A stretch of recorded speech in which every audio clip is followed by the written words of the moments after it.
Uh, what do you think should be the priority areas and the key focus areas for reforms for India to become a developed economy? Um, I do think that the whole environment for investment is very important. Um, we know that India has grown the fastest when it's invested strongly.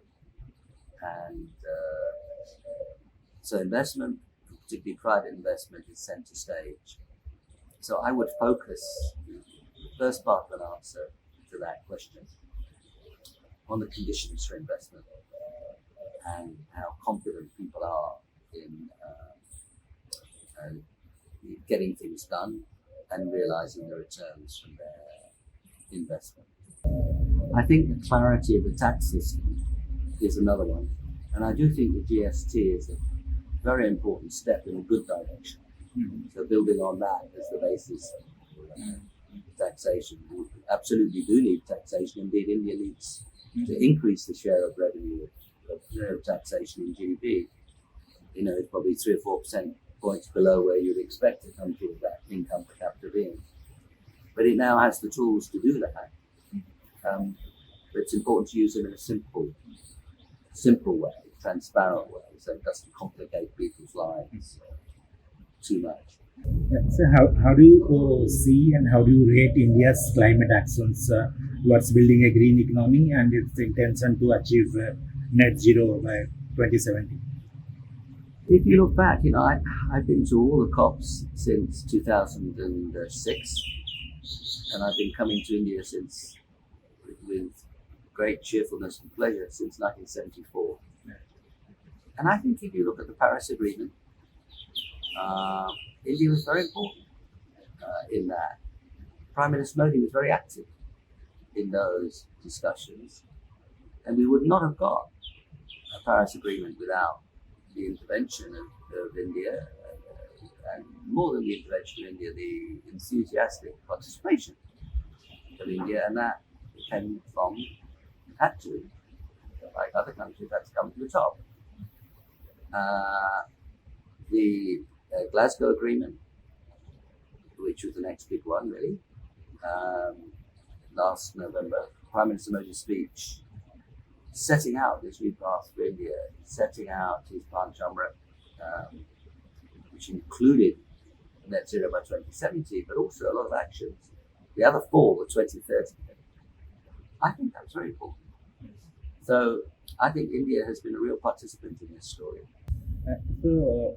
After India's promises at COP26, you had said India's annual emissions of greenhouse gases could peak by 2030 in your statement. Do you think that is still achievable? I think I said could, that it will be, it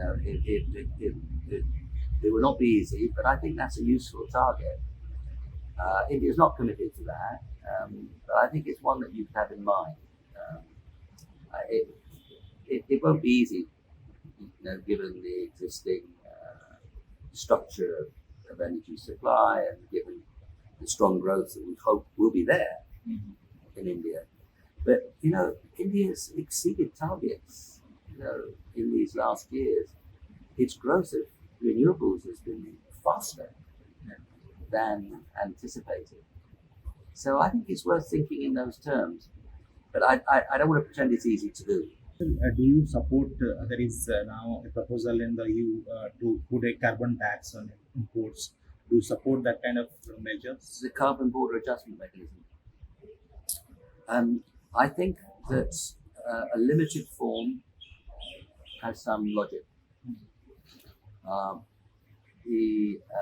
There are some energy-intensive, trade-exposed sectors, and steel is an obvious example. Aluminum, cement to some extent, although cement's so heavy you don't move it about so much. So in some focus sectors, there is an argument that if you're pushing very hard inside your own country, and particularly European Union, that is an example, an important example, that they're pushing very hard, they've got quite a high carbon tax, that, or in this case, trading scheme price, to take into account those internal policies when those goods are being imported. And I think they will move in that direction. But it's very important to keep it transparent so that it's not a mechanism for protectionism. That's very important. And for similar reasons, to keep it focused on just the very few industries where it matters. So there's a logic there. But at the same time, because it's those particular industries, what we need is collaboration to decarbonize those industries. So if we're talking about steel, we would like to see, or we should as a world, get together to see how we can move towards green steel. And we're moving quite quickly, actually. So that would be all countries getting together around that, in this case, through the steel sector. So I think it has a logic in a limited area. I think it will come. But it's very important to follow the logic and keep it transparent, keep it simple, keep it focused, and keep it away from protectionism. And at the same time, collaborate within those industries, and particularly, as we discussed earlier, going back to what we were discussing earlier, for the richer countries to come up with finance to help that transition. If you like this video, share it and subscribe to Business Standard. For more news, views and insights, log on to www.business-standard.com. Do also follow us on YouTube, Twitter, Facebook, Instagram, Telegram and LinkedIn. क्या हाल? मत पूछ यार, फिर से stocks में फंस गया। तो स्टॉक्स के साथ बॉन्ड्स, इंश्योरेंस, गोल्ड में बैलेंस कर। इसमें बहुत तामझाम है। तुझे 5 पैसा नहीं पता? अब तो सबको पता है। 5 पैसा है all in one account. Download 5 पैसा नाउ। अब तो सबको पता है। Investing made easy and rewarding with 5 Paisa. Investments in securities market are subject to market risks. Read all the related documents carefully before investing.